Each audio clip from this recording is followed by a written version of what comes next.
یا پوری انسانیت کو خطاب کہہ سکتے ہیں ہم کہ زنا کے قریب بھی نہ جاؤ آپ. تو ہم پڑھ چکے ہیں کہ نہیں جب کوئی آتا ہے تو اس کی مخالفت جو وہ جائز نہیں ہوتی. نہیں کا مطلب ہے کہ رک جانا، گویا کہ اللہ تعالیٰ اس سے منع کر رہے ہیں. تو ظاہر ہے جس سے منع کر دیا اللہ تعالیٰ نے وہ جرم ہوگا. تو اب ہمیں الزانیۃ والزانی سے پتہ نہیں چلا کہ یہ جرم ہے، لیکن جب دوسری آیت کو ہم نے دیکھا کہ لا تقربوا الزنا، پھر ہمیں سمجھ میں آیا کہ چونکہ اس نہیں کی، اس امر کی مخالفت ہو رہی ہے تو لہٰذا یہ جرم ہے. اور پھر جب جرم ہے تو پھر اس کی سزا ہے. ظاہر سزا بھی جرم پہ ہی ہوتی ہے کہ فجلدوا کل واحد منہما مئۃ جلدہ، کہ زانی مرد و عورت ہیں ان کو 100 کوڑے لگائے جائیں. اسی طرح دوسری آیت دیکھیں کہ السارق والسارقۃ، کہ اگر ہم اب صرف اس کو دیکھیں السارق والسارقۃ تو اس سے تو ہمیں پتہ نہیں چلتا کہ یہ جرم ہے. لیکن دوسری جگہ پہ اللہ تعالیٰ نے فرمایا کہ لا تأکلوا اموالکم بینکم بالباطل، کہ ایک دوسرے کے اموال باطل طریقے سے نہ کھاؤ تم لوگ. اس میں ظاہر ہے چوری بھی داخل ہے، چوری بھی کسی ناجائز طور پہ کسی کا مال لینا ہے. تو اس آیت سے ہمیں پتہ چلا کہ چوری واقعتاً سرقہ جو ہے وہ جرم ہے. پھر اس کی سزا بھی آگے ہمیں مل گئی کہ فَاقْطَعُوا أَيْدِيَهُمَا، کہ ان دونوں کے ہاتھ کاٹ دو. تو یہ ہے کہ مطلب دیکھیں چوری ہے، زنا ہے، اس کے جرم ہونے کے لیے دلیل ہمیں، اس دلیل پہ ہم کھڑے ہیں جس کی بنیاد پہ ہم یہ بات کر رہے ہیں کہ واقعتاً یہ جرم ہے. اور دوسری آیت ایک اور ہے کہ دیکھیں انما الخمر والمیسر والانصاب والازلام رجس من عمل الشیطان فاجتنبوہ، کہ یہاں سے ہمیں اتنا پتہ چلا کہ اللہ تعالیٰ نے کہا کہ شراب جو ہے وہ شیطان کا کام ہے، یعنی رجس من عمل الشیطان، یعنی شیطانی جو گندے کام ہے ان کی گندگی ہے شراب پینا. تو اس سے ہمیں پتہ چلا کہ یار جرم تو ہے، کیونکہ اللہ تعالیٰ اتنی سخت بات کر رہے ہیں. اور پھر آگے واضح طور پہ فرما بھی دیا کہ فَاجْتَنِبُوهُ، کہ تم لوگ اس سے اجتناب کرو، تم لوگ اس سے بچو. تو ظاہر ہے اللہ کے جو چیزیں جن کے بارے میں اللہ تعالیٰ نے حکم دیا ان کو کرنا ہے، اور جن سے روکا ہے ان کو نہیں کرنا. اور روکنے کے باوجود اگر وہ کرتا ہے تو یہی جرم ہوتا ہے.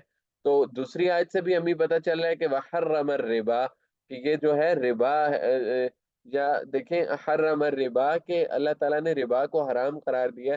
اس سے بھی ہمیں پتہ چلا کہ دیکھیں ربا جو ہے وہ ایک اچھی چیز نہیں ہے، اگرچہ وہ کرمنلی جو اس کی تقسیم ہوتی ہے اس میں فال نہیں کرے گا کہ یہ نہ تو یہ جرائم میں اس میں آئے گا حدود میں، نہ قصاص و دیت میں، لیکن تعزیر میں، معصیت وغیرہ میں آ سکتا ہے اگر اس کو رکھنا چاہیں.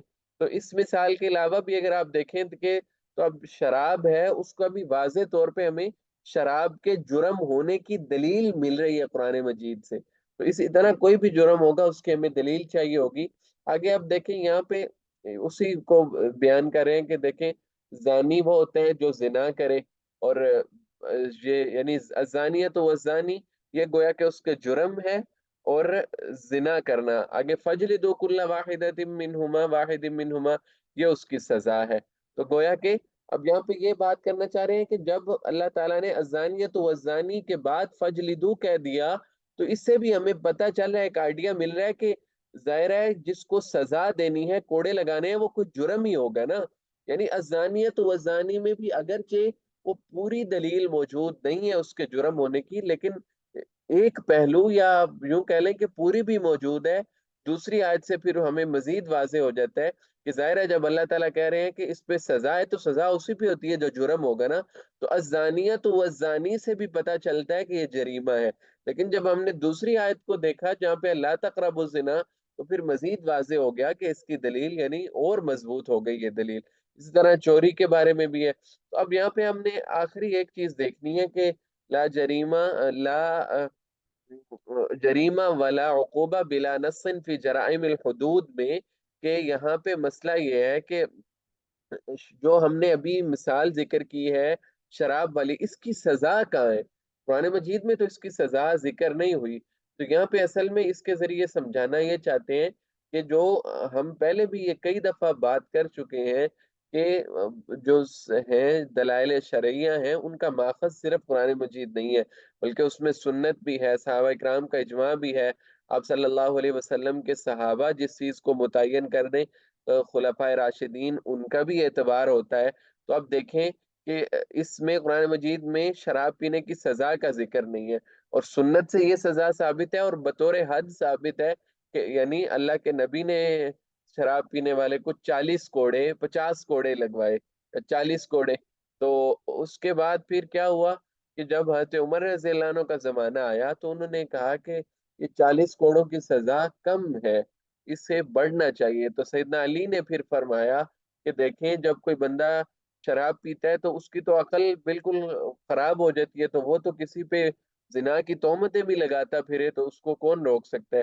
تو لہٰذا جو حد قذف ہے، یعنی کسی پہ زنا کی تہمت لگانا، سیدنا علی نے اس پہ قیاس کرتے ہوئے حضرت عمر کو مشورہ دیا، تو پھر حضرت عمر رضی اللہ عنہ نے اس کی سزا جو ہے وہ 80 کوڑے کر دی۔ تو اب اس میں یعنی بعض امام شافعی اور احمد بن حنبل وغیرہ وہ کہتے ہیں کہ اس کی سزا 40 کوڑے ہے، لیکن حنفیہ اور امام مالک غالباً ان کی رائے کے مطابق کہ اس کی سزا 80 کوڑے ہے۔ اب یہاں پہ سمجھنے کی بات یہ ہے کہ دیکھیں کہ اب حدود ہے، یعنی اب حد جو ہے وہ سزا کی ایک بہت بڑی قسم ہوتی ہے نا، یہ پہلی قسم ہے۔ تو اس کی جو سزا ہے وہ ہمیں ضروری نہیں ہے کہ قرآن مجید سے ہی ملے، قرآن مجید سے بھی مل سکتی ہے، سنت سے بھی مل سکتی ہے۔